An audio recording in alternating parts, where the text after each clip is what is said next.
Nuevamente agradecerles por acompañarnos esta mañana. Me gustaría hacer una breve introducción de nuestro ponente, el señor Jaime Ansel, es licenciado en Psicología y Sociología por la Universidad Hebrea de Jerusalén, maestro en Psicología Social e Industrial por la Universidad de Bar Ilan en Israel y graduado del doctorado de Psicología Organizacional del CISSPP Alien University en Los Ángeles, California.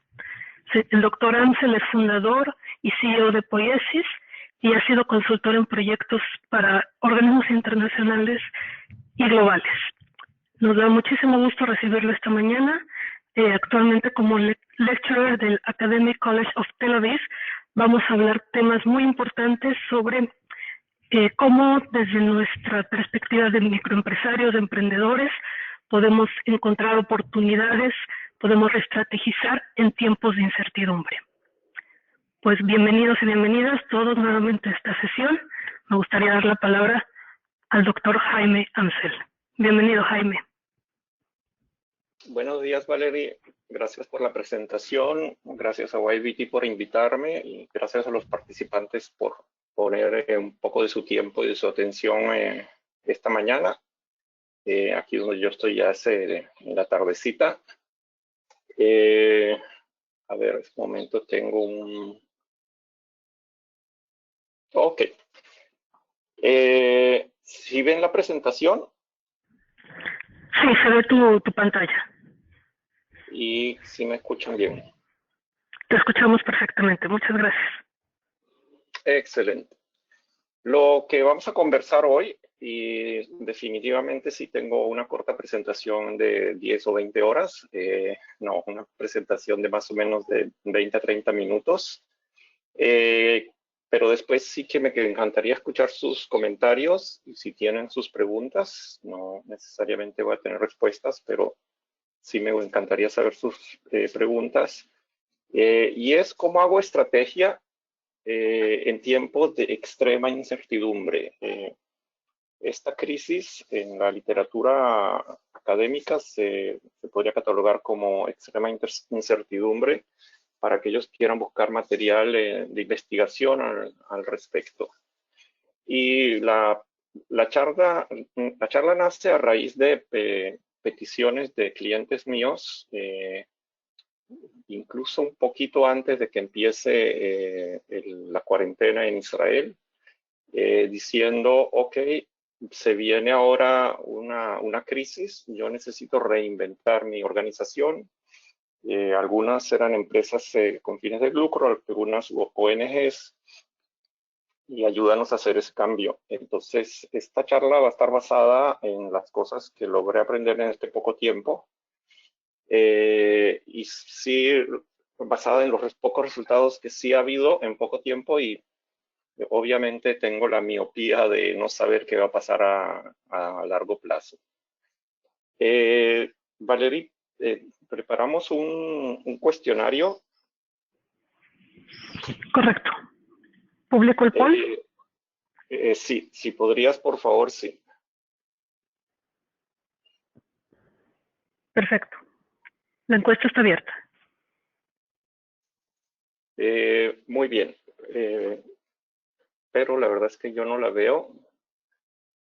Must close poll to enable screen sharing. ¿Qué tengo que hacer yo para ver que pueda ver las preguntas? Pero...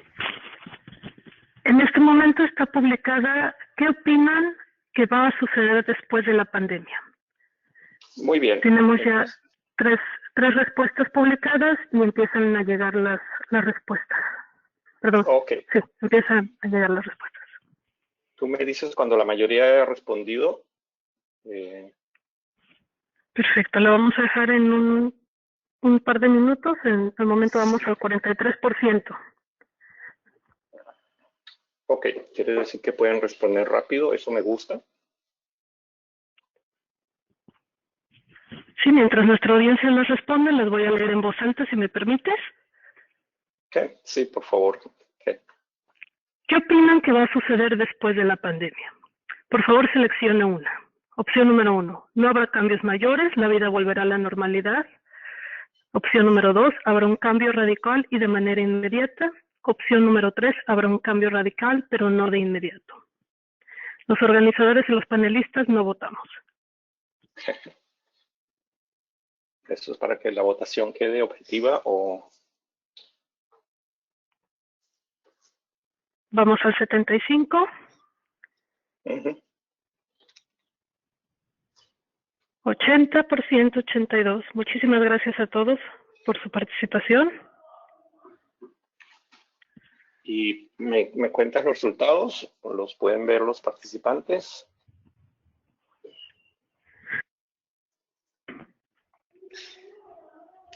Claro que sí, 89%. A 89% estamos casi con un empate. 49% ha seleccionado que habrá un cambio radical y de manera inmediata. 51%, sin embargo, nos está indicando que habrá un cambio radical, pero no de inmediato. Esto con 90% de los votos computados. Muy bien. Entonces, ¿no tenemos en el público a alguien que piense que no va a haber un cambio? Más tarde en la presentación van a ver que es una lástima que no tengamos porque haría nuestra conversación bastante más rica. Pero la podemos hacer también sobre los que contestaron el número 2 y el número 3, si va a haber un cambio radical inmediato o va a tomar un poquito de tiempo el cambio en suceder. Y les voy a presentar lo que yo pienso al respecto en unos minutos. ¿Puedes preguntarles la segunda pregunta? ¿Presentárselas? Procedo a cerrar esta votación y a publicar la segunda. A todos nuestros participantes los invitamos a votar en este momento en la encuesta. La voy a leer en voz alta. ¿Cuál será la actitud más acertada para un emprendedor o emprendedora o gerente ahora o dentro de 3 cuartos de crisis de la pandemia? ¿Cuál será la actitud más acertada ahora o en un momento en 3 cuartos de la pandemia? Procedo a leer las respuestas junto con nuestra audiencia. Opción número 1, conservar los logros en la posición, esperar a que amaine la pandemia. 2, tomar pocos pasos pero decisivos, usar la oportunidad para... Perdón, tengo que ampliar mi pantalla.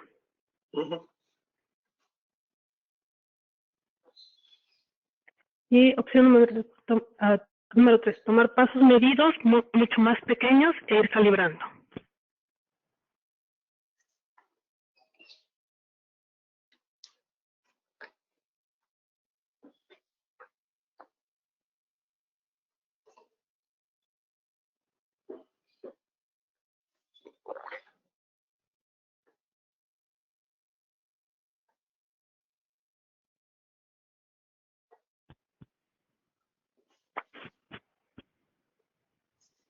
Les damos espacio a nuestra audiencia para que nos hagan llegar su votación. Estamos con 80% de los votos en este momento.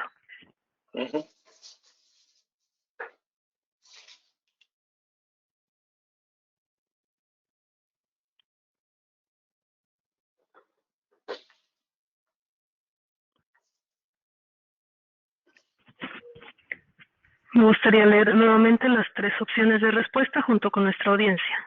Número 1, conservar los logros y la posición, esperar a que amaine la tormenta.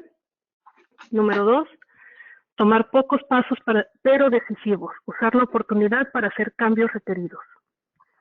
Número 3, tomar pasos medidos, muchos pasos pequeños e ir calibrando el camino.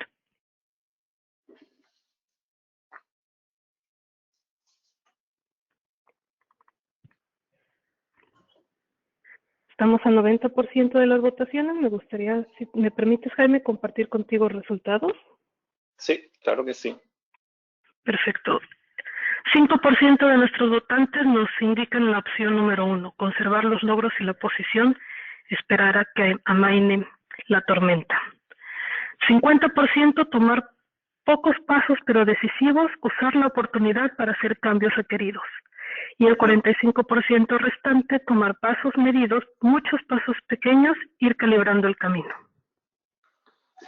Muy bien, muchas gracias. Les pido que se recuerden sus dos votaciones a estas preguntas y lo vamos a usar al terminar mi presentación para ver si logré mejorar o cambiar o dañar su perspectiva de lo que está sucediendo ahora con la pandemia.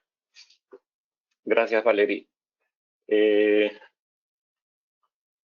¿Cómo paso al próximo slide? Ups. Ok. Voy a empezar con una respuesta. Después verán que también tengo muchas preguntas. Y es una respuesta porque entiendo que entre los participantes están los finalistas del TIC Américas y que probablemente están preparando su pitch o otros startupistas que tienen que preparar su pitch. También aquí en Israel hay muchos startupistas que estaban deliberando, tengo que cambiarlo, no tengo que cambiarlo, espero, lo hago ahora ya. Y la pregunta que a mí me han preguntado es, ahora que tengo que preparar mi pitch, después de que empezó el corona y la cuarentena, menciono el corona o no lo tomo en cuenta y presento mi startup como siempre fuimos buenos, ahora seguimos siendo buenos, ¿qué hacemos?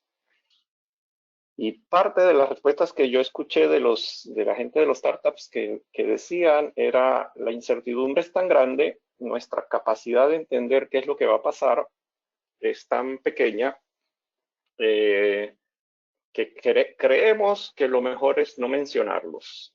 Hay algunos startupistas que me dijeron que son un poco más perspicaces de lo que está pasando y dijeron, probablemente la gente de Capital de Aventura que nos van a ir a escuchar, ellos también están preocupados, ellos también saben que la incertidumbre es muy grande y no se puede prevenir qué va a suceder.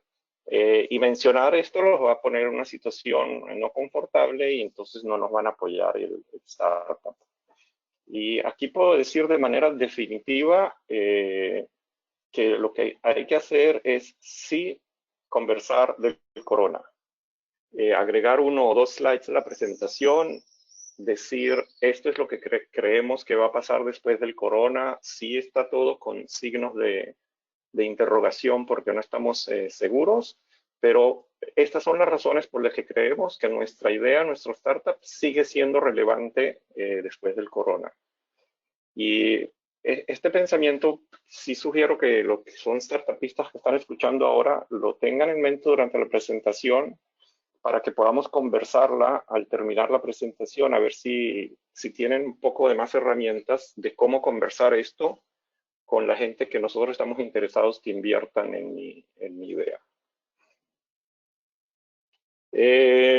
Un ejemplo pequeño de lo que ha estado sucediendo aquí en Israel, un startup que estaba desarrollando durante los últimos 8 meses un nuevo tipo de maquillaje.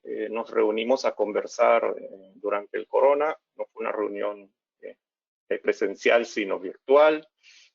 Y estábamos hablando de la población a la cual este startup de maquillaje estaba enfocado.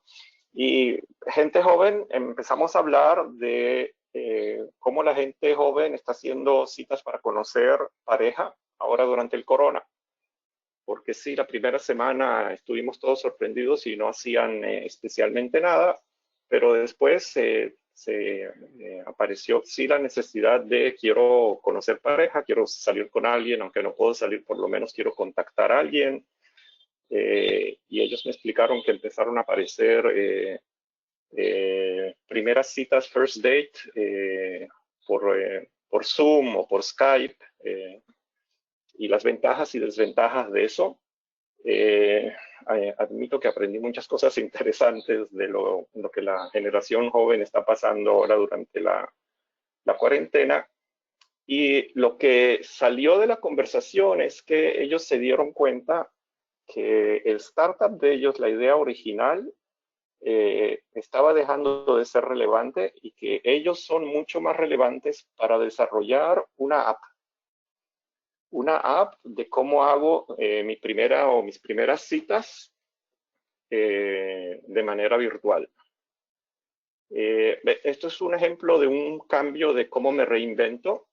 Para un startup esto es relativamente fácil, es parte de la naturaleza de los startups de cambiar de dirección a diestra y siniestra y de manera muy rápida. Y en este caso es un startup que aplicó un par de herramientas sencillas que les voy a presentar aquí y les dio mucha claridad de qué es lo que ellos tenían que hacer a continuación. ¿Qué tengo agendado para conversar hoy? Primero, voy a conversar un poco sobre las pocas respuestas que tengo y más que todo sobre la necesidad de preguntar las preguntas adecuadas. Segundo, vamos a conversar un poquito de la incapacidad humana de ver qué es lo que se avecina. Nosotros creemos que podemos ver qué es lo que va a venir. En realidad, la mayoría no vemos lo que viene. Después conversaré un poquito sobre las tendencias que han estado viniendo en la época ya antes del corona. Van a haber tendencias que ya llevan 40 años desarrollándose y tendencias que llevan 2 o 3 años. Y la parte que más me importa es presentar un poco de herramientas de cómo pensar, cómo hacer estrategias en tiempo de alta incertidumbre. Al final, en la presentación hay un par de referencias que solo para los que estén interesados en seguir afianzando su conocimiento o leer sobre el tema, pueden buscar más información.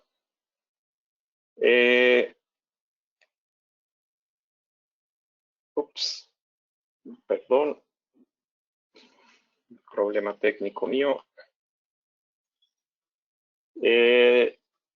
Lo primero que tengo que hacer es advertirles que el principal problema no son las respuestas, simplemente porque no las hay.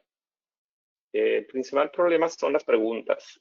Y uso aquí una frase de un autor de los Estados Unidos que él escribió: si pueden lograr que haga las respuestas equivocadas, no se tienen que preocupar por las respuestas. Si ellos pueden lograr que hagan las preguntas equivocadas, ellos no se tienen que preocupar por las respuestas. Que es la manera un poco cínica y compleja de este autor de decir, preocupémonos por las preguntas adecuadas.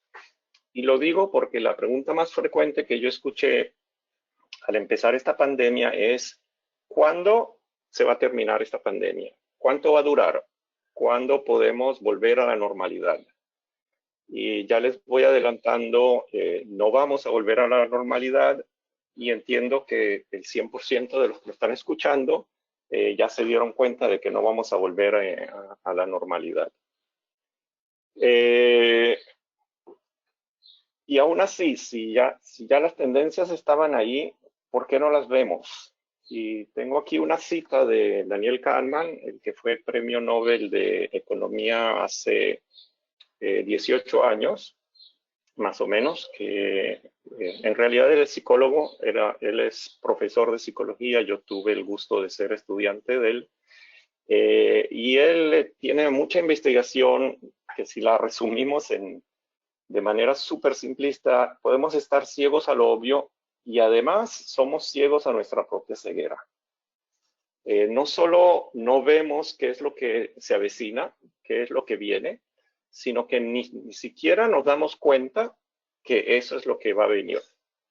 Y un par de razones de por qué nuestra mente no es capaz de hacerlo. Somos más optimistas de lo que deberíamos. Al respecto existe bastante investigación. Por cierto, los startupistas o las gerentes de innovación son todavía más optimistas del promedio de la población. Y no tengo nada en absoluto contra el optimismo, pero tiene que estar alimentado por datos. Y uno de los problemas de la alta incertidumbre es que no tenemos los datos necesarios. Otra manera que se expresa a nivel individual el no poder ver una crisis es esta sensación que tenemos de que a mí eso no me va a pasar. Sí es cierto que a otra persona le pasó un accidente, pero a mí no me va a pasar eso. O a otra persona se enfermó, pero a mí no me va a pasar eso. Lo más común que ustedes conocen es los fumadores, que sí están conscientes de que el fumar es nocivo, pero están todo el tiempo con la sensación de que a mí no me va a pasar algo malo de esto. Hay dos fenómenos también bastante estudiados de por qué nos sucede esto, pero son fenómenos de grupo. Uno es el groupthink, el pensamiento de grupo, y el otro es la estupidez funcional, functional stupidity en inglés, para los que quieran buscar un poco de investigación al respecto, que básicamente lo que ellos dicen es gente inteligente por cierta dinámica de grupo puede tomar decisiones idiotas y hacer actos faltos de sensibilidad. Está bastante investigado, es un fenómeno muy conocido. Lo peor del fenómeno del groupthink es que el grupo, el equipo, tiene una sensación muy cálida de que todo está bien, de que tenemos la razón, de que tenemos valores. Y eso es una prueba de lo que decía Daniel Kahneman en el slide anterior, no solo que estamos ciegos a lo que va a pasar, sino que ni siquiera nos damos cuenta de que estamos ciegos. Y a eso se aplicaría esta frase en castellano de que no hay peor ciego que el que no quiere ver. Resulta que esa es por defecto la actitud que tomamos. ¿Y cuáles son los cambios que han estado pasando? Yo listo aquí 7. La verdad es que son más que 7, pero no quiero que la charla se convierta en una charla solo de cambios. El más conocido, el más explorado o el más deslumbrante, porque tiene que ver con tecnología, es el de la singularidad, el singularity. Y voy a ahondar un poquito más en esa tendencia. Otro cambio que viene es lo que en inglés llaman VUCA, en castellano sería VICA, volatilidad, incertidumbre, complejidad y ambigüedad. Esto es un concepto que el Pentágono de Estados Unidos comenzó en mitad de los años 80, cuando el gobierno norteamericano se dio cuenta de que lo que era conocido como la Unión Soviética se iba a desmoronar, y mucha gente en el gobierno estaba muy optimista y decía, excelente, si se desmorona nuestro enemigo, el mundo va a ser un mundo mejor. Y el Pentágono hizo un estudio y ahí es donde salió este término por primera vez, diciendo, no, al contrario, el mundo se va a volver un mundo mucho más complejo y más volátil. Y ahora, con 40 años de perspectiva, tenía razón ese estudio. Y el término VUCA está siendo adoptado hoy por gerentes, se enseña en las universidades.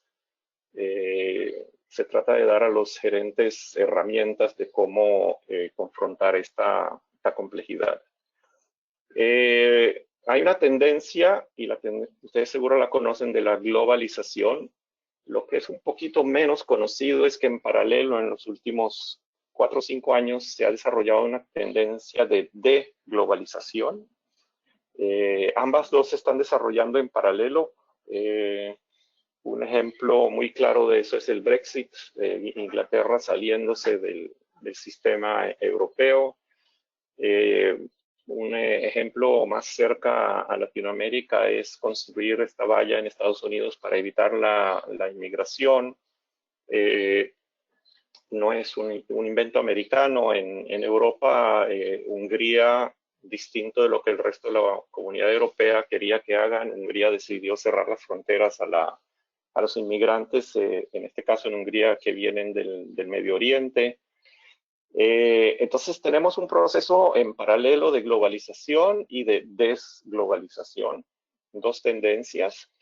Está la tendencia clara de la urbanización. El último decenio, la población del planeta pasó, más del 50% de la población pasó a vivir en ciudades, que por cierto para la pandemia eso es un caldo de cultivo muy no beneficioso, porque es mucho más fácil transmitir un virus cuando estamos reunidos en ciudades, más aún en ciudades donde hay pobreza y donde hay hacinación.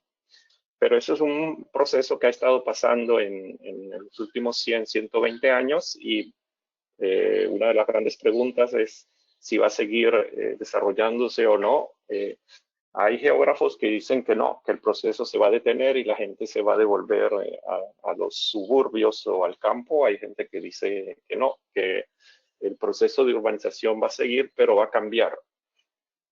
Les voy a dar un ejemplo de un encuentro en el que participé hace un par de semanas de planificadores de ciudades del gobierno que dijeron, bueno, ahora tenemos que incluir entre los estándares de planificación una manera de parquearse, de estacionarse que se llama Kiss and Drive, los que lo conocen, que quiere decir, en vez de poner un parqueo, un estacionamiento en el que me puedo quedar 2 horas o un día, un parqueo en el que me puedo quedar solo 15 minutos o 20 minutos para bajarme del carro, recoger el takeaway que ordené y llevármelo. O otro ejemplo que estaban discutiendo ahí es, ok, de ahora en adelante tengo que construir una escuela. Ya no va a ser planificado para ser solo una escuela, sino que también va a ser planificado para que en las tardes y en las noches eso funcione como centro comunitario. Va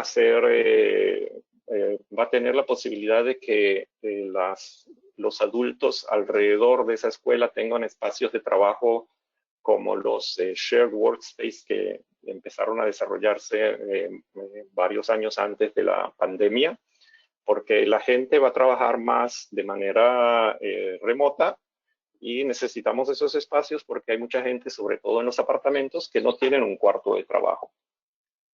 Y ese es un ejemplo de cómo esta tendencia ya existía antes y ahora la pandemia lo que está haciendo es acelerarla. Está la tendencia del calentamiento global, que es una de las más discutidas y conocidas. No quiero entrar en detalles, pero porque me parece que la mayoría conocemos lo que está sucediendo con eso. Está la tendencia del envejecimiento de la población, sobre todo en los países que denominamos desarrollados.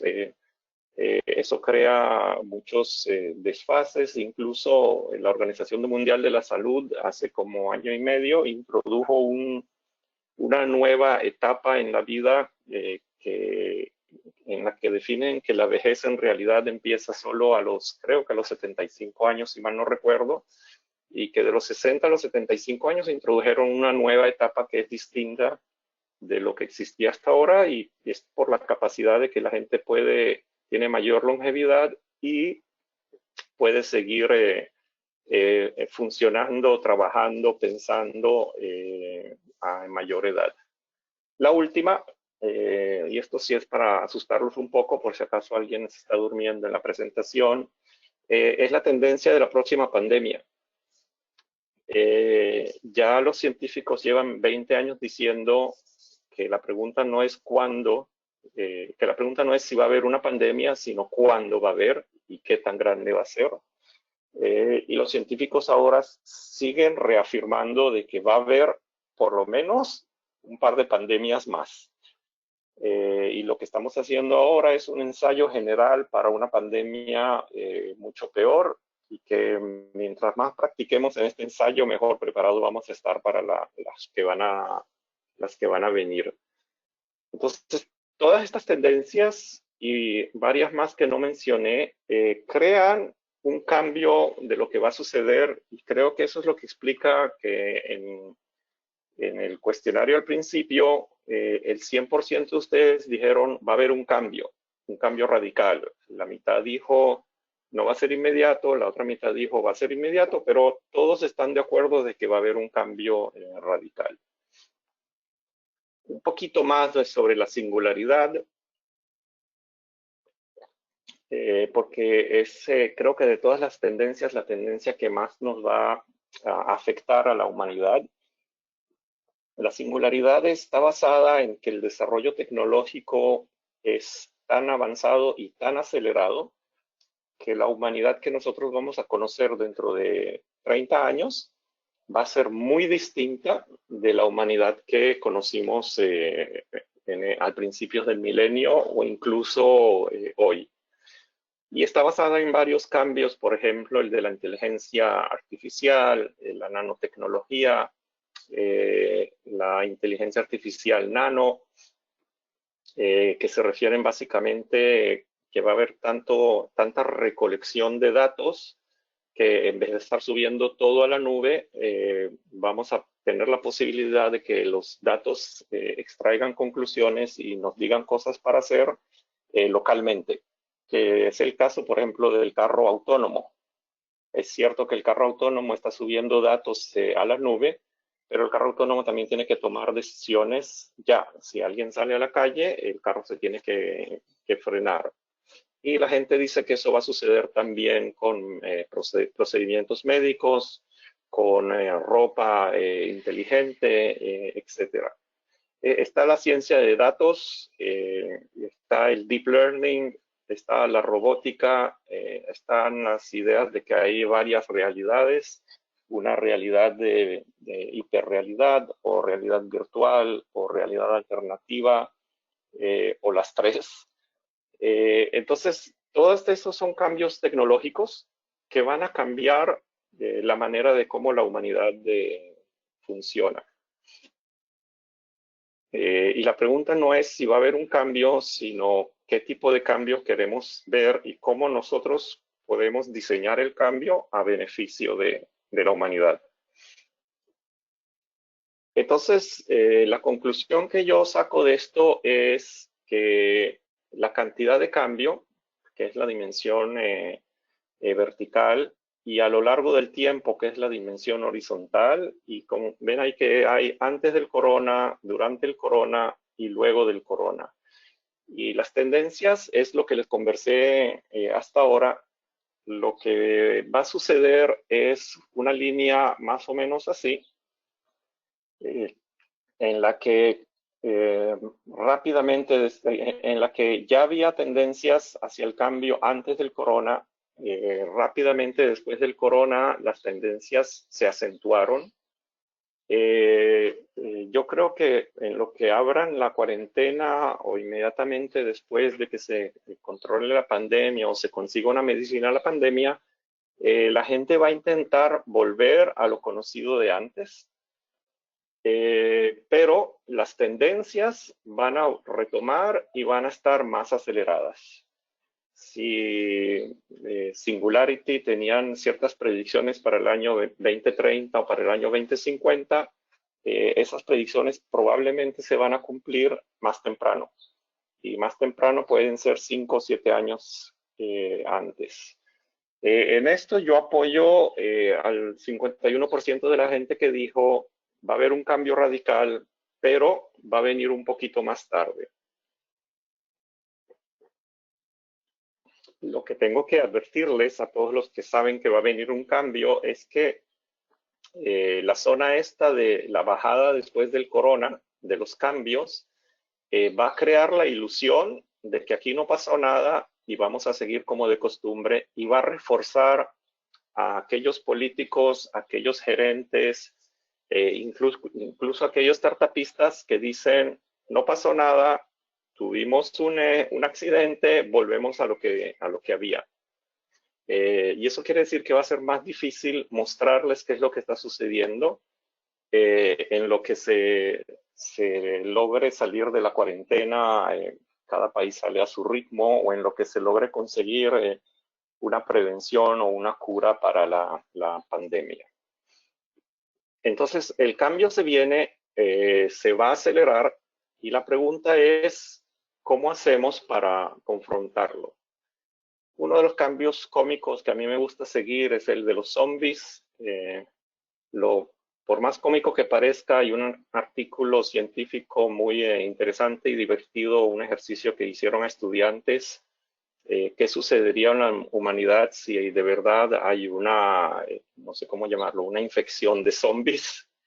Y el estudio que hicieron es que le va a tomar a la humanidad 27 años sobreponerse a esto. Pero otro cambio interesante que sí probablemente va a tomar es el de lavarse las manos. Ahora lo menciono aquí porque los beneficios de lavarse las manos son conocidos por el mundo de la medicina ya por 170 años. O sea, no es nuevo. Y aún así, en los últimos años, yo presencié el trabajo con hospitales súper modernos tratando de convencer, de lograr que los médicos se laven las manos. Y lo digo porque a pesar de que el cambio es beneficioso y se probó que es beneficioso hace más de 100 años, la comunidad médica le tomó muchísimo tiempo adoptar el cambio, que no hablemos de la gente común y silvestre como nosotros que no somos médicos. Yo sí espero que esta pandemia por fin haya convencido a la mayoría de los médicos que los 2 minutos que invierten en lavarse las manos no es pérdida, sino es una buena inversión, y también para nosotros que el cambio quede. Y ahora hablaré un poquito de las herramientas. Y uso aquí esta frase de un poema de Antonio Machado que me gusta mucho y que básicamente dice, extrema incertidumbre indica que no hay camino y lo que hay que hacer es ir haciendo camino. Y con eso empiezo a darles un par de pistas respecto a la segunda pregunta de si hay que defender los logros o hay que hacer pocos cambios definitivos o hay que hacer muchos cambios pequeños medidos. En extrema incertidumbre, las herramientas estratégicas que conocemos no funcionan. Hay un artículo de McKinsey basado en investigaciones previas. El artículo no es ni siquiera nuevo, ya tendrá como 20 años, en la que indican que ciertos niveles de incertidumbre, cómo se hace una estrategia y, por ejemplo, la estrategia de poner escenarios, sí funciona. En situaciones de extrema incertidumbre, la estrategia de escenarios no funciona, y a continuación también les voy a dar una herramienta que hemos desarrollado para aún así lograr hacer un escenario que también es divertida la herramienta. Y las herramientas las presento como frasecitas súper sencillas, que detrás de ellas se oculta bastante dificultad para llevarlas a cabo o bastante complejidad. La primera es que la primera víctima de la pandemia es la pérdida de la confianza. La gente perdió confianza en sí mismos, la gente perdió confianza en su equipo de trabajo o si en equipos de trabajo pueden de verdad resolver problemas. Y lo que sí está muy claro es que la gente perdió confianza en el sistema, en la sociedad, sobre todo en los políticos. Varios de ellos se han ganado la mala fama por su manejo de la pandemia. Sí tengo que decir que admiro que la mayoría de lo que yo sé de los políticos sí han adoptado actitudes de beneficio. Pero la primera víctima es la confianza, y quiere decir que lo primero que tengo que hacer es recuperar la confianza. Y al principio de la charla les dije que los startups que van a hacer un pitch, una presentación a inversores, si tienen que hablar o no hablar de la pandemia, yo creo que no hablar de la pandemia es seguir aumentando la desconfianza. Hablar de la pandemia es poner el problema sobre la mesa y decir, ok, sabemos que tenemos un problema, sabemos que el futuro se volvió más incierto de lo que era y queremos conversarlo.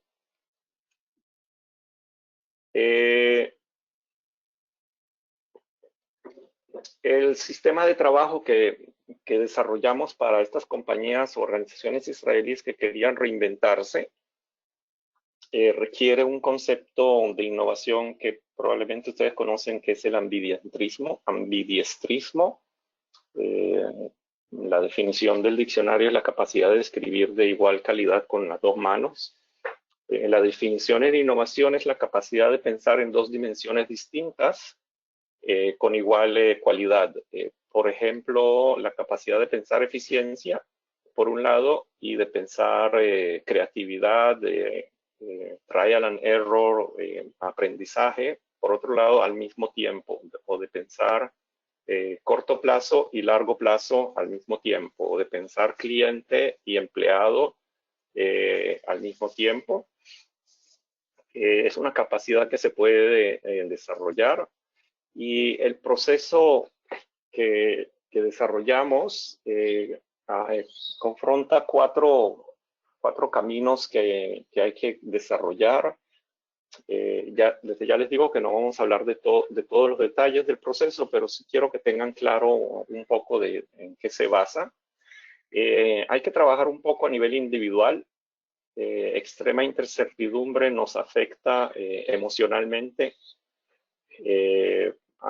hasta el punto de que nos afecta la salud. Hay que trabajar a nivel de equipo. Si antes le dije que groupthink y functional stupidity son dinámicas de grupo que no nos permiten ver lo que va a pasar, entonces tenemos que desarrollar grupos que nos permitan ver qué es lo que va a pasar y que nos apoyen en dar ciertos pasos adelante. Hay que trabajar a nivel organizacional y hay que trabajar a nivel de ecosistema, que es una de las herramientas más prácticas que he visto que funciona en estos días. Y después les voy a decir cómo la usamos y un ejemplo.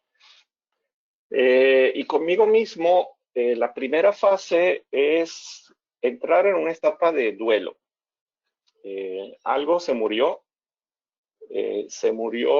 lo que era normal, se murió la sensación de certidumbre, de tengo el camino claro, de si sé lo que va a pasar, que puedo predecir, que somos optimistas, que el futuro va a ser mejor. Y lo que me he dado cuenta es que la gente que no hace este duelo y dice chao, hasta luego, fue muy rico vivir en el 2019 y tener todos mis planes y, por ejemplo, inscribirme en la universidad pensando que en 3 o 5 años termino mi título y me voy a emplear en un buen empleo interesante y significativo y contribuir. Ahora tengo que decir bye bye. Lo que hubo no vuelve, por más que la gente alrededor trate de convencerme. La manera más bonita es decir bye bye, reconocer lo bueno y lo bonito que era, pero entender que si no le digo adiós a eso, eso me ancla, no me deja moverme hacia adelante. Y eso es mucho de lo que hay detrás de la gente con la que yo me encuentro, que me dicen, no, Jaime, lo que estás hablando no tienes razón, vamos a volver a lo normal. Los gerentes y los startupistas que los he visto sí moverse y reinventarse en las últimas 4 o 5 semanas, son aquellos que hicieron el proceso emocional del duelo muy rápido y fueron capaces de decir, excelente lo que teníamos, pero tenemos que decirle adiós y seguir hacia adelante. Algo que ayuda mucho al respecto es el capital psicológico. Es una herramienta muy fuerte. El capital psicológico se puede desarrollar. El problema es que toma tiempo desarrollarlo. Y en poco tiempo que tengo trabajando con equipos ahora en la pandemia, los equipos que trabajaron bien es porque tenían ya de antemano capital psicológico. Aquellos que no lo tenían, por cierto, ni siquiera quieren entrar en el diálogo o en la conversación. Y yo sí tengo claro que en 5 semanas no se va a poder desarrollar un equipo de alto capital psicológico. Si alguno de ustedes conoce un sistema de cómo hacerlo, con gusto lo converso. A nivel de ecosistema, hay que entender a dónde va la inercia del ecosistema. El ecosistema sí está cambiando, sí está tomando más aceleración, pero va en cierta dirección y la mayoría de la gente está muy ocupada con su startup o con su empresa, con su negocio, para ver qué impacto está haciendo en el ecosistema y cómo influenciar el ecosistema, que tenemos poca influencia, pero la poca que tenemos, si no la aplicamos, entonces los cambios, estas tendencias van a ir en direcciones que a nosotros no queremos que vayan, y no hay un vacío de poder. Si yo no trato de hacer esos cambios, de influenciarlos, otros los van a influenciar. Y eso ha venido pasando en los últimos 20 años, por ejemplo, con la Internet. Va a seguir pasando. Y un poco de las herramientas que estoy presentando aquí es, ok, no solo las grandes organizaciones de negocios que pueden influenciar un gobierno pueden influenciar la dirección de estas tendencias, también lo que en inglés se llama la persona pequeña puede influenciarlas si sabe cómo usarlas. Parte de saber cómo usarlas es construyendo equipos. Necesitamos un equipo que por un lado pueda llevarme la contraria, que es desagradable, nos molesta, un equipo que me va a decir, Jaime, estás totalmente equivocado, ese no es el camino y te voy a decir por qué. Y por otro lado, un equipo que apoya y me desafía y me dice, ok, si esto es lo que decidimos hacer, ¿cómo lo logramos? ¿Cómo lo logramos hacer todavía mejor? Y por supuesto hay que hacer un cambio organizacional. Los que ya conocen mi charla de competencias esenciales, la mejor manera es basarlo en mis competencias esenciales. Un problema que yo consigo y sigue pasando es que la mayoría de los gerentes no saben las competencias esenciales de sus organizaciones. Y entonces es como no saber la herramienta más poderosa que tengo, no saber que la tengo aquí en mi mesa y no la puedo, por lo tanto, no la puedo usar. Entonces, el proceso de reinventar un startup o de reinventar una organización en estos días se ocurre en estos 4 niveles. Los errores más comunes que he visto, y supongo que hay muchos más, uno es, la gente dice, no sé hacer nada más de lo que he hecho, lo cual no es verdad en la mayoría de los casos. Tenemos muchas más capacidades de lo que generalmente pensamos. Y aquí, por ejemplo, si tengo un equipo que me dice, no, tú puedes hacer esto y lo puedes hacer bien y me apoya, es más probable que me atreva a hacerlo y que pruebe a hacerlo y que desarrolle otras capacidades, que si tengo a mi alrededor gente que me dice, no, tranquilo, quédate donde estás, eso es todo lo que tú sabes hacer, quédate así chiquito y sin posibilidades. Otro error común es la gente piensa que ellos compiten o que mañana van a competir con la misma gente con la que estaban compitiendo ayer o hoy. Y en esto cito al ex gerente general de Mercedes-Benz, que reunió a sus gerentes más senior en la compañía y ya hace como 2 o 3 años les dijo, todos los que piensan que BMW, Cadillac o Lexus son nuestra competencia están errados. Nuestra competencia es la tecnología, nuestra competencia son los carros autónomos, nuestra competencia son los cambios de hábitos de la población. Y creo que él tiene la razón de cómo hay que ver el panorama de lo que va a ser competencia en lo que la pandemia empiece a amainar. Otro error que he visto, y lo he visto sobre todo en en gerentes que le gustan los datos y científicos es el de extrapolar. Extrapolar es muy útil en situaciones de incertidumbre media. Extrapolar nos crea una ilusión de certidumbre en situaciones de extrema incertidumbre y por lo tanto es dañino. Después les converso un poco una herramienta de cómo sí se puede extrapolar, pero de manera inteligente. A eso se suma de que mucha gente percibe el cambio como un cambio lineal. Todo el que estuvo en la aventura, en la montaña rusa de trabajar en un startup, conoce que lineal y startup son dos conceptos totalmente opuestos. El startup cambia de dirección de manera rapidísima, no de manera lineal. Y el último error que he visto es sobre la gente que piensa en estrategias, en hacer escenarios, y hacen lo que suele sugerir la metodología: hagan 3 o 4 escenarios, uno de ellos es optimista, uno de ellos es pesimista, uno de ellos se deja en la mitad. Lo que no hacen es lo que yo llamo un escenario Joker, un escenario de algo totalmente distinto. Está bien, estábamos acostumbrados a jugar fútbol y ahora nos cambiaron las reglas totalmente. La pelota ya no es redonda, no la podemos tocar con los pies, sino solo con la nariz. El arquero de mi equipo no está en mi lado del campo, sino en el lado contrario. Y esto es una herramienta que es fácil decirla, difícil implementarla porque la gente no está acostumbrada a imaginar un escenario inimaginable. Es muy divertida, por cierto. Las veces que la hemos usado, la gente se empieza a reír, empieza a ver cosas fuera de lo común.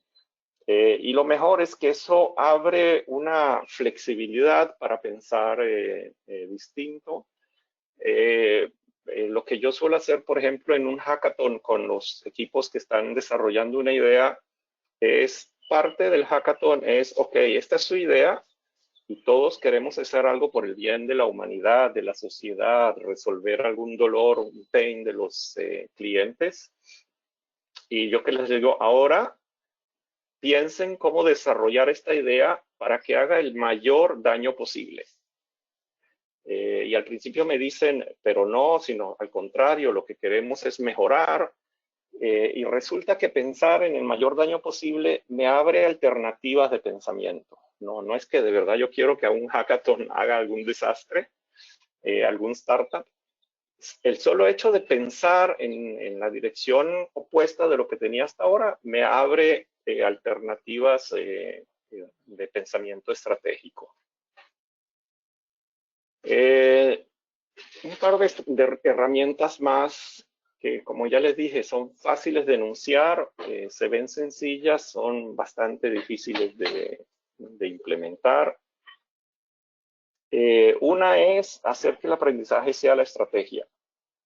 La estrategia ya no es cómo reduzco la incertidumbre, no es cómo hago un plan que me diga cómo voy de A a B y cómo qué parte del camino ya tengo recorrida entre A y B y cómo voy a medir si estoy llegando a B. La estrategia aquí es, ¿qué quiero aprender? ¿Qué quiero aprender del próximo paso? Y aquí me refiero a la segunda pregunta con la que Valerie abrió esta presentación, que el 50% de ustedes dijeron, vamos a hacer pocos pasos, pero definitivos. Y sí lo he visto aquí también entre gerentes que dicen, esta es la oportunidad de hacer muchas cosas que quería hacer hace 5 años y no podía, y vamos a hacerlas. Y creo que esa no es la mejor estrategia, sino la mejor estrategia es la tercera, de dar pasos medidos e ir calibrando. Y lo que me ayuda a calibrar es preguntarme antes de dar el paso, ¿qué es lo que quiero aprender? Y lo sorprendente o refrescante aquí es que cuando me pregunto qué es lo que quiero aprender, generalmente cambio qué tipo de paso voy a dar. Y al principio de la charla les presenté el startup del maquillaje que decidieron hacer una app.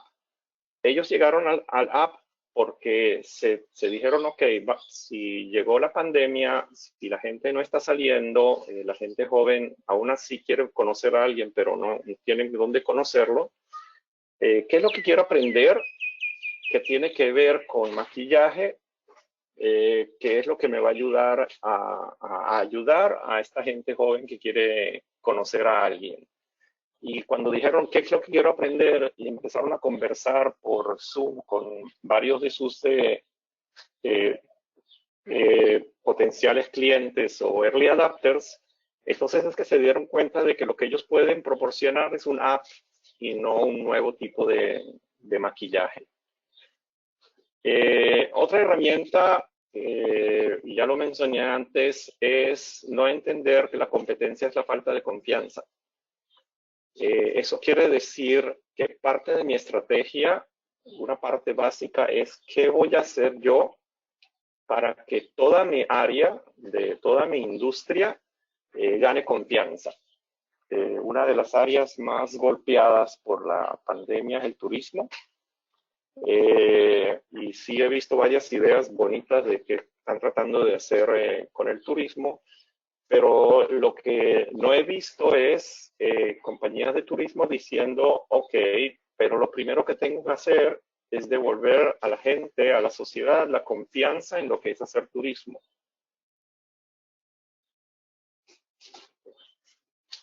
Otra herramienta es pensar ecosistema. Esta herramienta no toma más que 1 o 2 horas hacerlas con un grupo de personas. No requiere más que un pizarrón, empezar a dibujar los distintos grupos de interés del ecosistema y cómo se conectan. Y entonces empezar a dialogar con el ecosistema, preguntarle al ecosistema, ok, ahora ¿a dónde vas? Ahora, ¿qué te preocupa? ¿Qué te preocupa como ecosistema? No qué me preocupa a mí como mi compañía o mi organización. Y de las respuestas que van surgiendo, empiezo a tener insights de qué es lo que yo podría hacer con mi compañía, con mi empresa. Un ejercicio que hice así con mis estudiantes sobre el ecosistema de salud de Israel durante la pandemia, muy rápido apareció que el principal problema del ecosistema de salud es el problema de intereses políticos influenciando decisiones profesionales. Y entonces, una vez que eso estuvo establecido, es muy claro que si que quiero mejorar el sistema de salud y cómo el sistema de salud responde al corona, lo que tengo que hacer es conseguir una manera de que los políticos logren sus intereses sin tener que intervenir con decisiones profesionales.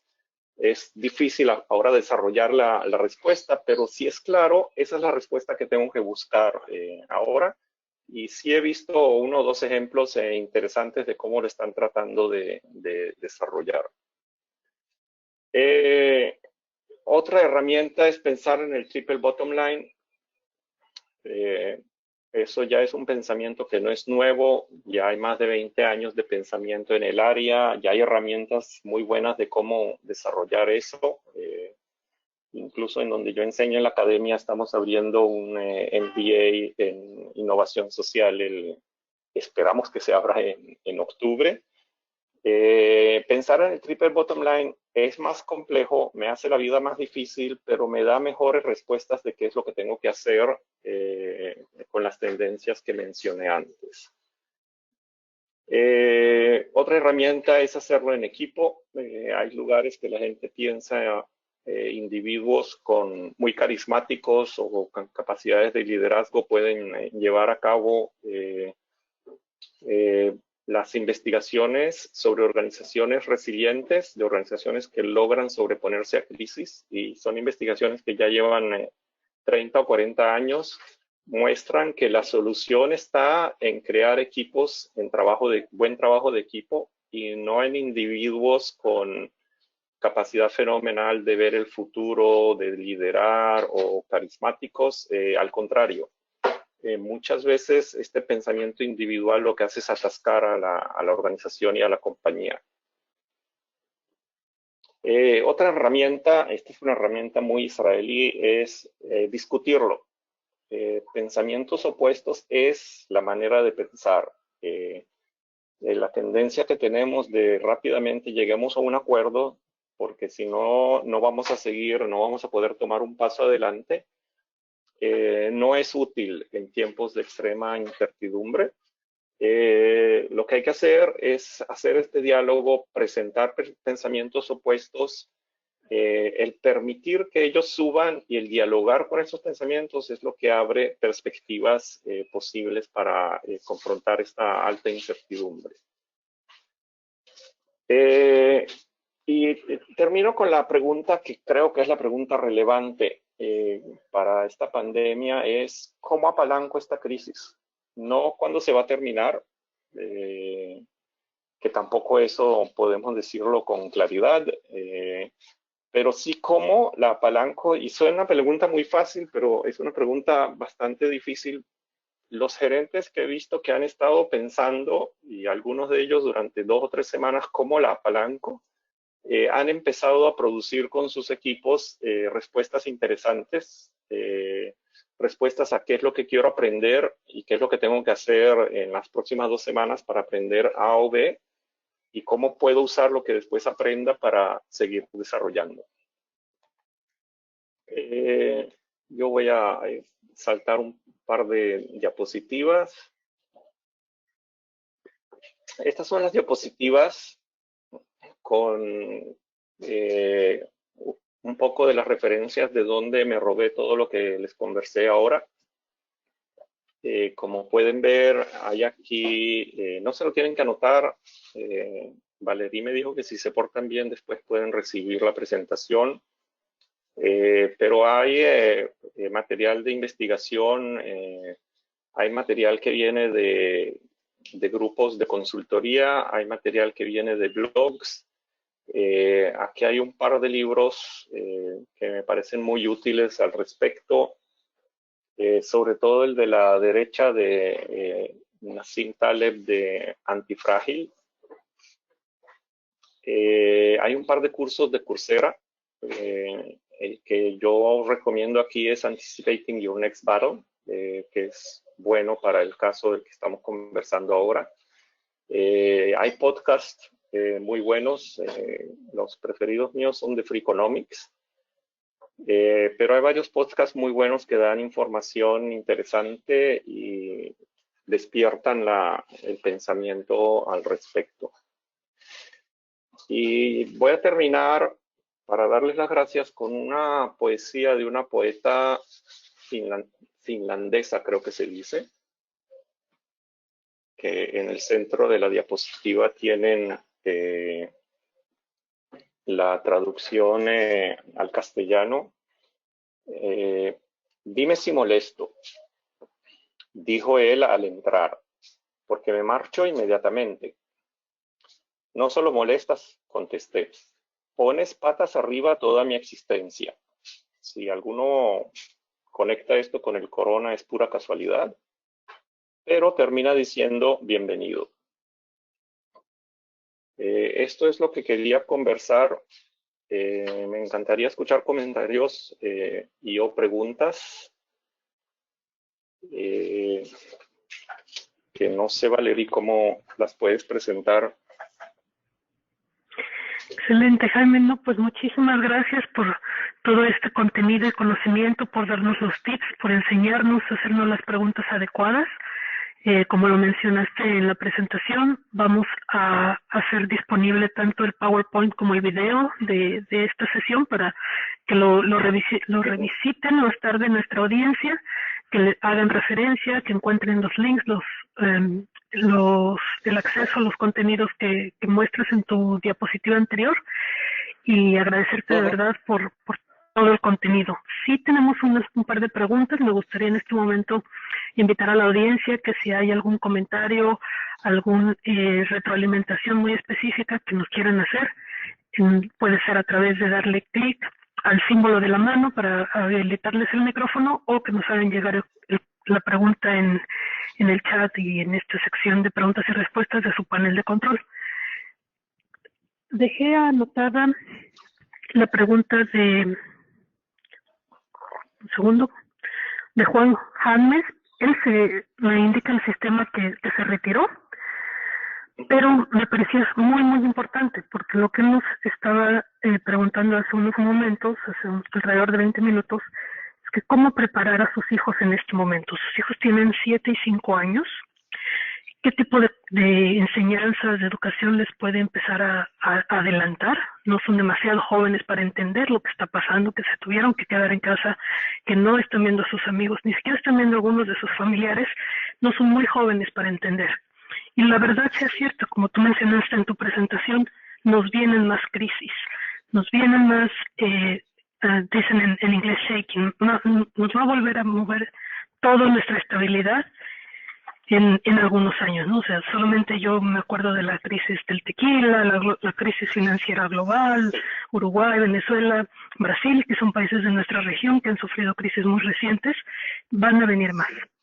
Entonces, ¿qué podemos ahorita todos empezar a decirle a nuestros colegas más jóvenes, a nuestros empleados si tenemos, o a nuestros familiares jóvenes, cómo empezarnos a preparar? Yo creo que 7 y 5 años no son muy jóvenes para entender lo que está pasando. Esa es una. Por otro lado, también tenemos a Rachel Tejada, que tenía alzada la mano, pero me dice que más que nada quiere agradecerte por toda la información muy valiosa que les has compartido. Y otra pregunta por parte de Nancy Besa, que nos pregunta la necesidad de crear confianza. ¿Qué necesidades humanas tenemos que abarcar cuando expresamos confianza desde un punto empresarial? Entonces, esas son las dos preguntas. Por ahora me gustaría regresarte el micrófono y darle espacio a nuestra audiencia que nos haga más preguntas o que nos indiquen su intervención a través del clic de la mano. Voy anotando a Rachel y a Ricardo. Rachel, si me quieres confirmar si quieres que te habilite el micrófono o lo dejamos por comentario escrito. Te dejo con el micrófono, Jaime. Gracias. La primera pregunta, sí puedo comentar un poco, pero tengo que advertir que pedagogía, criar niños no es mi área de profesional.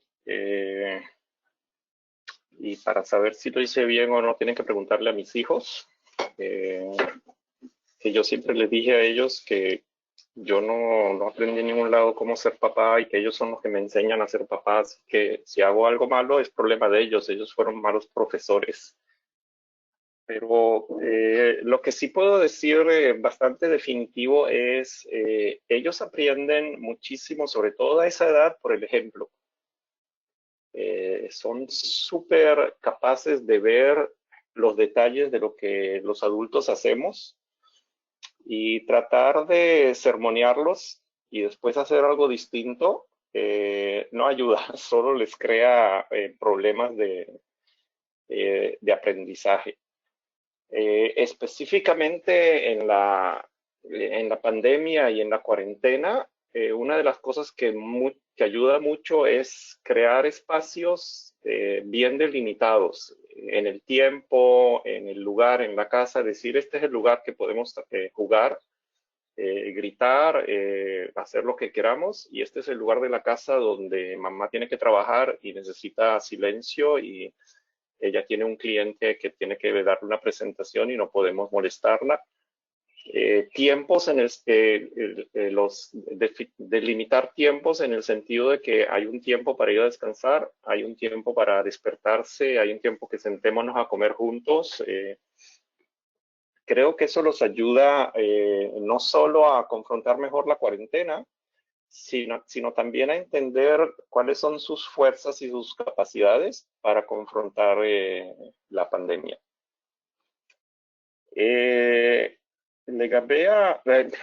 Perdón, estoy hablando en hebreo. Con respecto a la confianza de las necesidades de los empresarios, voy a reiterar, si una empresa o una organización piensa en términos de ecosistema, ya de por sí están incluyendo a los clientes, a los proveedores, a los reguladores, a la comunidad. Y eso ya, ese pensamiento ayuda a que otros confíen más en un emprendedor o en un empresario. La otra cosa que puedo decir, y ahora justo no me acuerdo el nombre del escritor que dijo eso, es el señor que escribió sobre las vacas moradas. No piensen en una vaca morada, tenía un libro así muy interesante de mercadeo. Y una vez le preguntaron qué es ser auténtico. Y él decía, auténtico es la persona que hace lo que dijo que va a hacer. Y creo que si lo que quiero es desarrollar confianza, lo que tengo que hacer es hacer lo que dije que voy a hacer.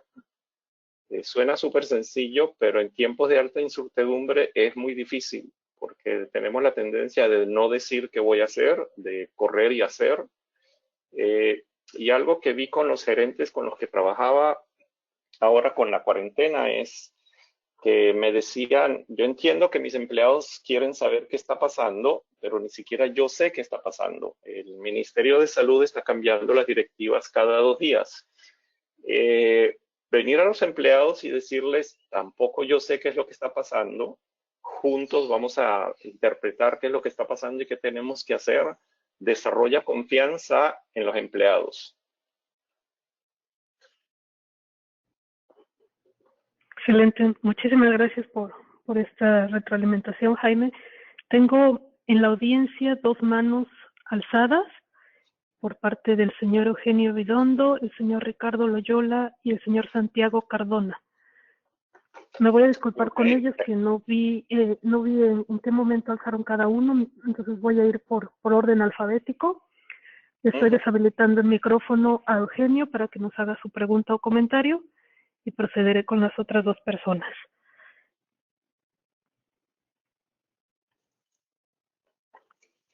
Hola Eugenio, si te puedes habilitar el micrófono.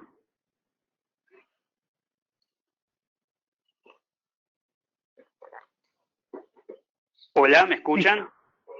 Te escuchamos, adelante.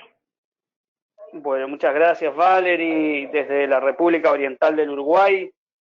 Un saludo a todos y en especial a Jaime por esta brillante exposición. En este marco, la YBT presente, actualizada y poniendo siempre en cuestiones de pensamiento y de reflexión para ese gran capital que tiene nuestra América y que tiene el mundo, que son las juventudes emprendedoras, las juventudes líderes.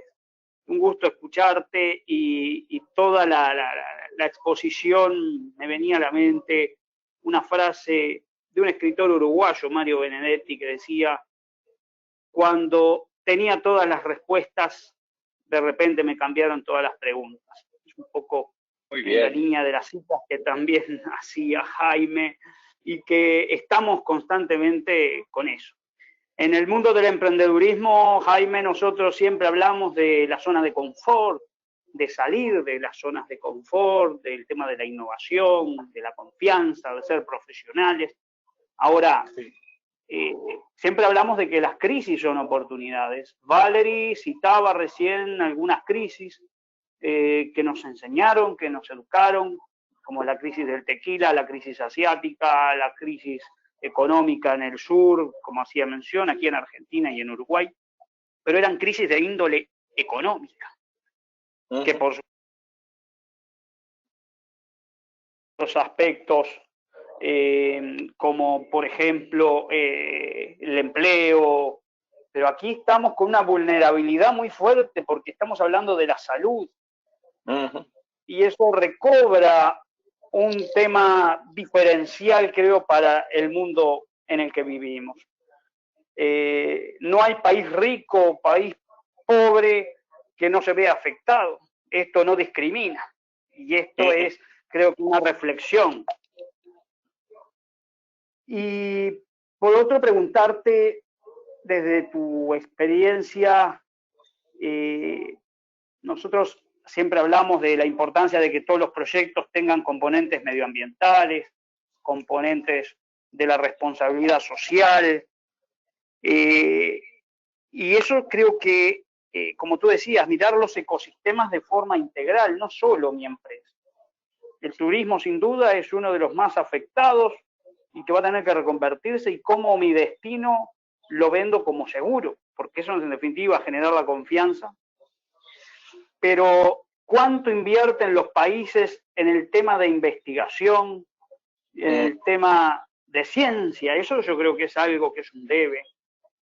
Y bueno, y siempre apelar a ser profesionales, a ser humildes en saber de que las respuestas no están y que hay que, como tú decías, hacer camino al andar. Quería simplemente compartir estas reflexiones y la alegría de escucharte y de saber que desde lo que es YBT, todo el equipo de YBT está para poder construir en conjunto con profesionales de tu talla, pero también con todos los voluntarios de las distintas instituciones socias, la mano a los jóvenes de toda América Latina y el Caribe. Gracias, Eugenio. Rico escucharte por aquí. Un abrazote y muchas gracias por la frase de Benedetti. Tienes razón, es totalmente relevante a la manera de pensar que he estado exponiendo aquí. Benedetti, como Benedetti, lo sabe resumir de manera bien bonita. Gracias. Muchas gracias a ambos. Dejamos el comentario anotado. Me gustaría dar el micrófono a Ricardo Loyola, quien tiene la mano alzada desde hace un momento. Hola, Ricardo. ¿Me escuchan? Te escuchamos, sí. Adelante. Ya, bueno, también agradecer la oportunidad de escuchar a Jaime esta exposición muy buena. Le envío un gran saludo desde Chile, desde el fin del mundo, como se le llama a Chile.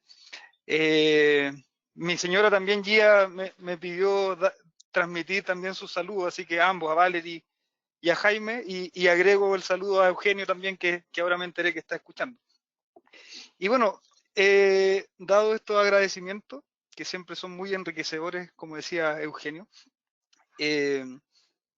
bueno, hay una reflexión que se me surge y quería ver la opinión de Jaime en este sentido, que tiene que ver con que, claro, hay una serie de herramientas que están pasando que son muy buenas las que expone Jaime, y todas las vivimos de forma distinta. Hay una mezcla de procesos, de vivencia que todos estamos viviendo, desde cosas tan básicas como que hace 2 minutos tenía a mi hija al lado y me desconcentró de la reunión, la aspiradora sonaba por el lado también. Entonces son contextos que son completamente distintos y cada persona los vivimos distintos también, y eso lo llevamos a las organizaciones que lo hacen muy complejo a la vez. O sea, es como sumar problemas personales o dificultades más que problemas, oportunidades también, que hacen que esta suma del colectivo individual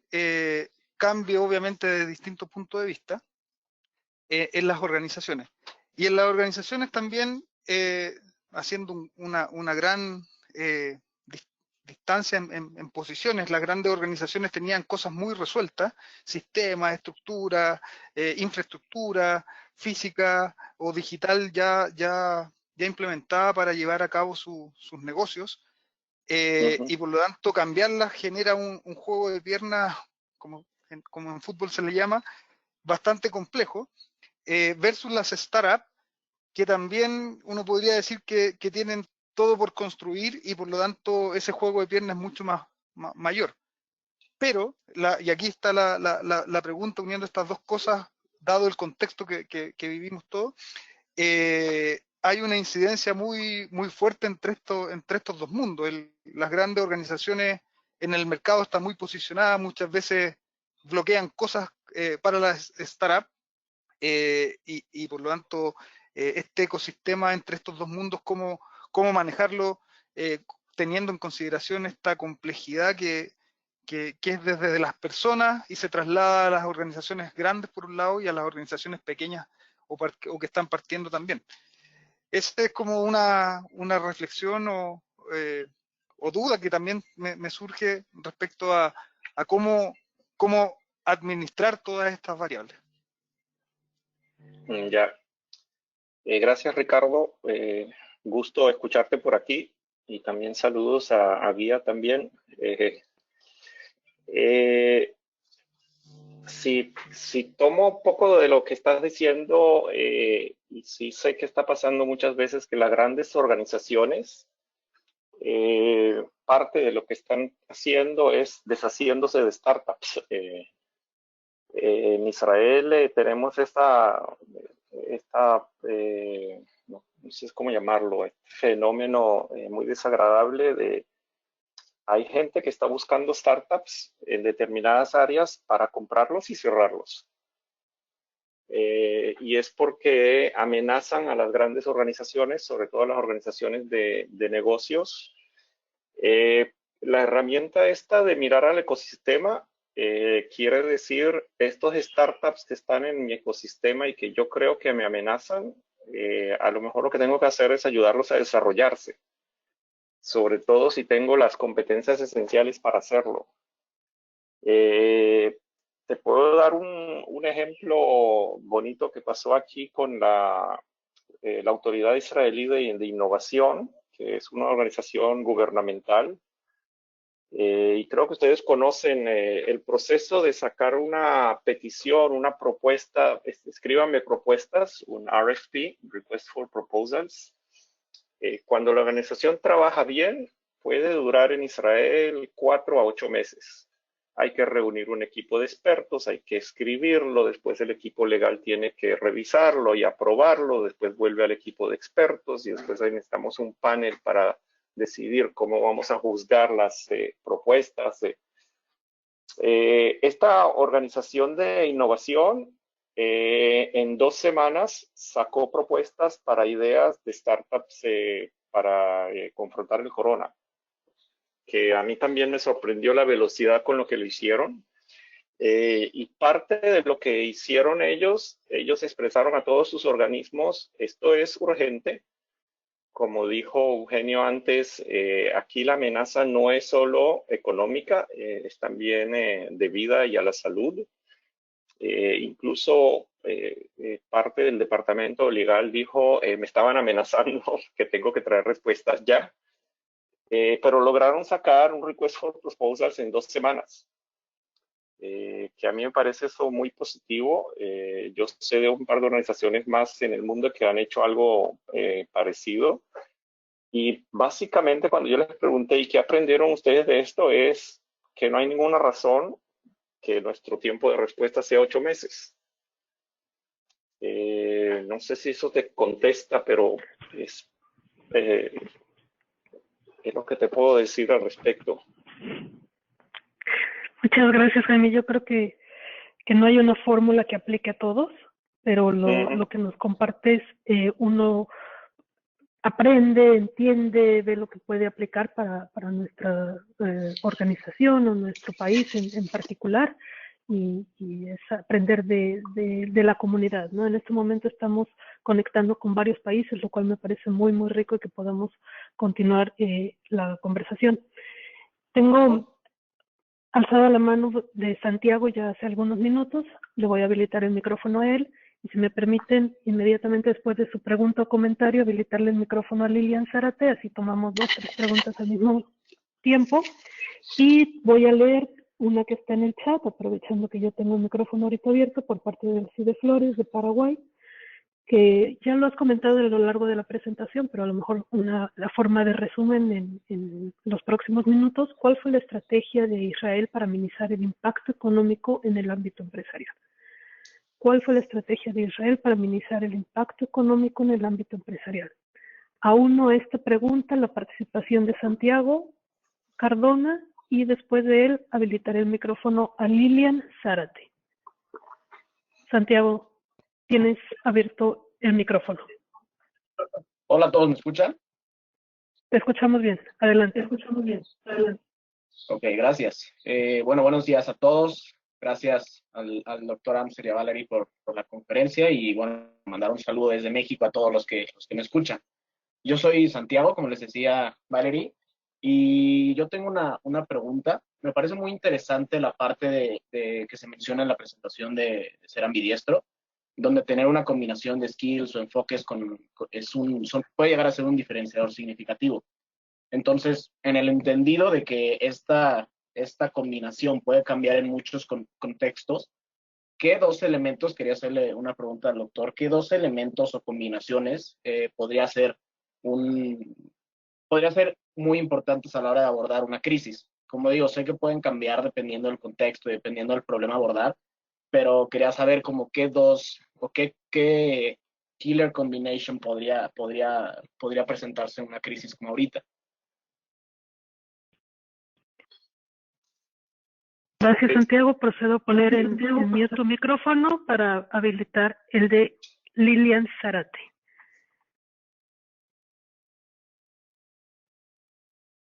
Lilian, me indica que tú tienes el micrófono en mute desde tu equipo. Si lo puedes habilitar, por favor. Ahí Perfecto. Está. ¿Me escuchan bien? Adelante. Te escuchamos. Adelante. Sí, primeramente agradecer a la YBT por esta oportunidad muy interesante y saludar a Jaime, a quien tuve la fortuna de conocer hace 3 años en Haifa. Y lo mío es lo siguiente. Jaime, ¿qué piensas si cuando hablábamos al principio de volver a la normalidad, pensar de que esta podría ser nuestra nueva normalidad, podría ser muy prematuro, ya que esto está todo muy incierto aún, o es mejor ver toda esta situación como nuestra nueva normalidad y actuar en consecuencia? Ya.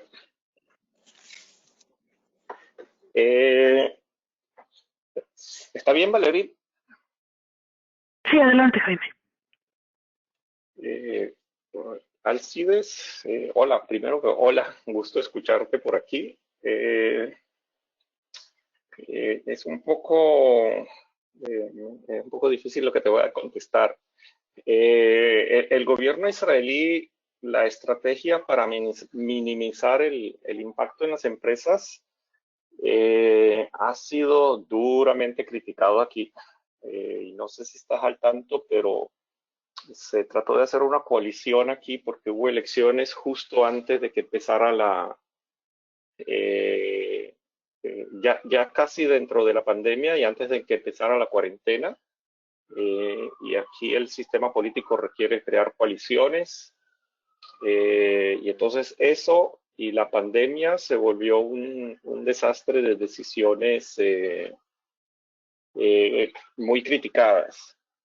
El gobierno hizo algo que muchos gobiernos hacen, que es pagar seguro de desempleo a las compañías que decidan, no sé cómo se dirá en castellano, furlough, que decidan sacar a sus empleados por lo menos temporalmente y no pagarles el sueldo porque la compañía tiene que cerrar. Que yo soy uno de los críticos, yo creo que eso fue un error. Dinamarca, si mal no entiendo, hizo algo más inteligente, decidió pagarles a las organizaciones para que el empleado siga siendo empleado y pagarle para que el empleado pueda usar este tiempo que tiene que estar en la casa encerrado aprendiendo algo. Lo que el gobierno todavía sí está tratando de desarrollar son préstamos con mínimo de interés. El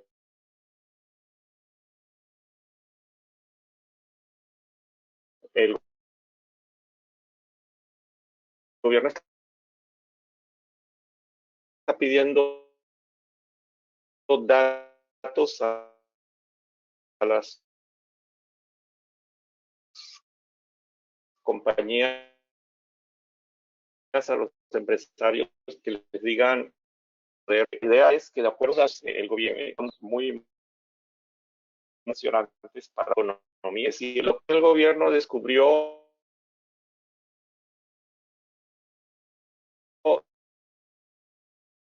y también está dinero a la gente, que ayuda, porque la gente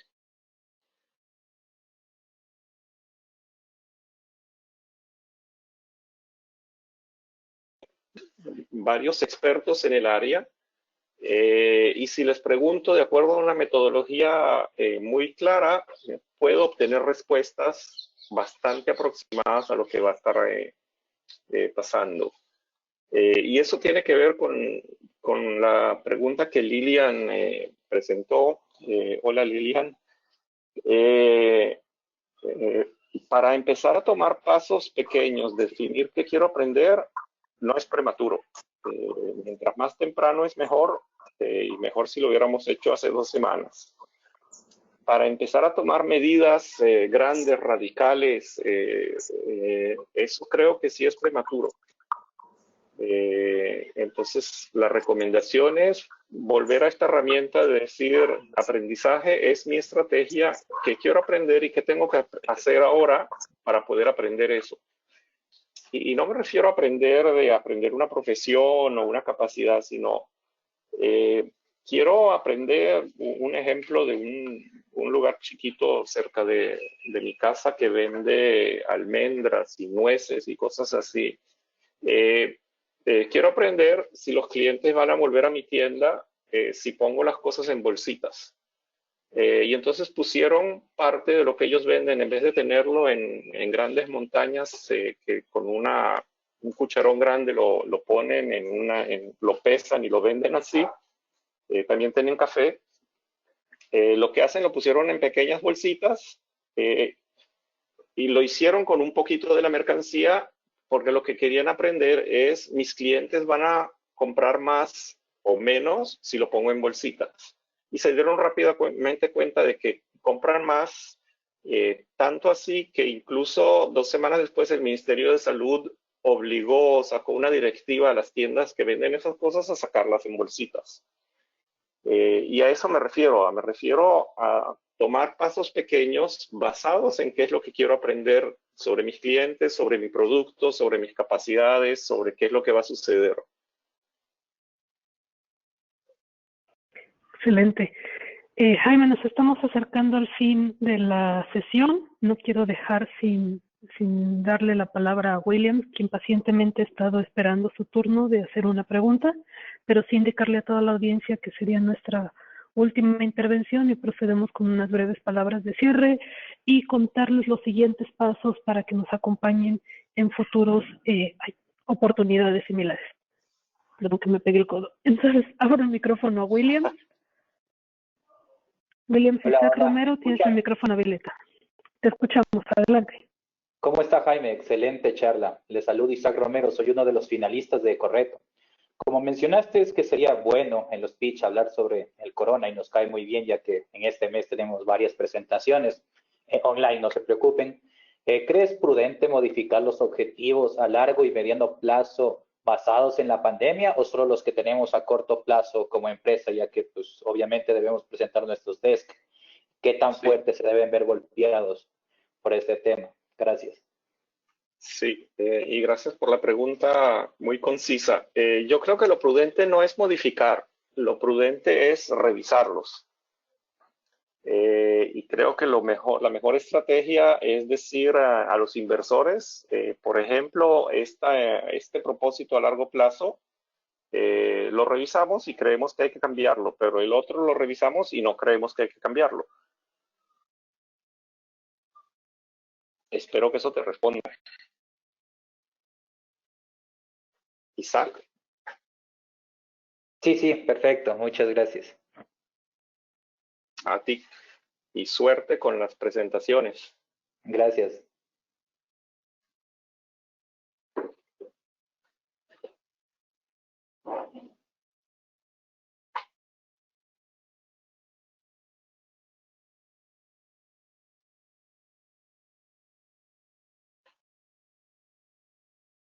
Valerie, creo que hay algún problema de audio. Sí. Ya, estaba yo en mute. Disculpen. Sí, quería agradecerte nuevamente por el tiempo, por todos los tips y herramientas que has compartido con nosotros. No quiero dejar de darte algunos saludos que te están haciendo llegar y felicitaciones por la presentación de parte de Venezuela, de la Fundación Club de Emprendedores, la Universidad Nacional de Trujillo en Perú, también agradecen tu presentación. muchos colegas de varios países, la Universidad Nacional Mayor de San Marcos, muchísimas gracias a Catherine. Entonces, con estos últimos detalles e intervenciones, pues nuevamente te damos las gracias desde nuestra organización, el YBT, unos aplausos que a lo mejor no se escuchan en esta ocasión, pero estoy convencida de que todos nuestros participantes quedaron muy satisfechos con los objetivos y los aprendizajes. Cualquier otro detalle que quieran hacernos llegar, por favor, vía correo electrónico. Voy a poner en pantalla nuestros datos. No quiero atreverme a compartir los datos de contacto de Jaime sin su consentimiento, pero se los podemos hacer llegar nosotros desde nuestra organización. Y como siguientes pasos, bueno, yo había invitado a mi colega Edgar Maestre que diera unas palabras de cierre a los participantes de las competencias y les contara qué va a ocurrir a toda nuestra audiencia, cuáles otras conferencias, contenidos, sesiones pueden ellos acceder rumbo a las finales de la competencia. En este momento veo que ya está conectado nuevamente, entonces me gustaría invitar a Edgar que nos hable sobre los siguientes pasos. Posiblemente yo ya no tomo el micrófono para no cansarlos con tanto solo de mi parte, pero Jaime, nuevamente de todo corazón, muchísimas gracias por compartir con nosotros todo este contenido y aprendizaje, y le dejo el micrófono a Edgar. Un saludo hasta Haifa, un saludo por toda la región. Con gusto. Gracias, Valery, por todo el apoyo y la moderación moderada. Muchísimas gracias. Edgar, adelante. Muchas gracias, Valery. Muy buenos días. ¿Se escucha bien? Excelente. Continúo. Muy buenos días. Primero que todo, un saludo especial al doctor Jaime Amsel, extendiéndole los agradecimientos y las felicitaciones por tan extraordinaria ponencia y consejo que nos ha ofrecido en este día, lo cual nos permite seguir adelante con confianza, con resiliencia, con unidad y la solidaridad para que juntos superemos estos tiempos inciertos. A nuestra moderadora, la señora Valery Lorena, directora ejecutiva del YBT, los agradecimientos y felicitaciones por la excelente moderación de esta sesión, y también un agradecimiento muy especial al resto del equipo del YBT por su gran apoyo en todo momento. Muchas gracias a nuestra distinguida audiencia que se conecta desde muchos lugares. Ya pudieron escuchar algunos de nuestros participantes de Chile, Uruguay, Centroamérica, México, bueno, muchos países conectados. Muchas gracias por estar presente en esta sesión con el doctor Jaime Amsel. Y me gustaría destacar la participación de los miembros de los equipos finalistas de la 15ª edición de la competencia de talento e innovación de las Américas, el TIC Américas. Un total de 22 equipos de las Américas han sido seleccionados por un selecto comité de jurados internacionales. Felicitaciones a cada uno de los equipos finalistas del TIC Américas. Muchas gracias por ser parte de este proceso. Y el TIC América es un programa que les va a permitir a ustedes seguir haciendo crecer, escalar sus proyectos. Desde el YBT invitamos a la audiencia para que nos acompañen en las finales de TIC América 2020, este año en formato virtual, por motivo de la emergencia sanitaria internacional que atraviesa el mundo entero y que tenemos, por supuesto, que acatar las recomendaciones de nuestros gobiernos, de la Organización Mundial de Salud. Por lo tanto, ha sido un reto, pero tenemos un programa muy completo, enriquecedor en contenidos, historias inspiradoras y conexiones con líderes internacionales y jóvenes emprendedores con prometedores proyectos en estos tiempos que atravesamos. Yo los invito para que participen el 2 de julio, jueves 2 de julio, para ser más exacto, que vamos a tener el tan esperado Demo Day. Y durante esa semana, del 29 de junio al 3 de julio, tendremos a su vez una serie de conferencias virtuales en temas de interés para nuestra comunidad de emprendimiento, entre otras actividades. Pronto estaremos compartiendo los detalles en la página web del programa TIC Américas, www.ticamericas.net, como también en nuestras redes sociales para que nos puedan acompañar durante esa semana. Los finalistas van a tener la oportunidad de dar su pitch, de dar a conocer su proyecto. Nuestra audiencia a través de distintos canales digitales va a poder interactuar con ellos, también con destacados expertos de la industria, de organismos internacionales. Bueno, no me quiero adelantar, ya muy pronto vamos a estar ofreciendo mayores detalles. Muchas gracias por su participación, les deseo un excelente fin de semana, cuídense mucho y seguimos trabajando juntos para construir un mejor futuro. Valerie, adelante, muchas gracias por la oportunidad. Doctor Amsel, muchas gracias y los saludos hasta Israel. Buenas noches hasta Israel. Gracias a ustedes. Con eso cerramos. Muchísimas gracias a todos, pero en especial a Jaime, y esperamos poder volver a conectar en un futuro. Jaime, unas palabras de cierre. Pues no sé, ahora me siento que tengo que decir algo importante. Yo no creo que el futuro sea positivo o negativo, utópico o distópico. Yo creo que el futuro va a ser lo que la generación joven que YBT está preparando decida hacer. Así que lo tienen en sus manos, mejórenlo.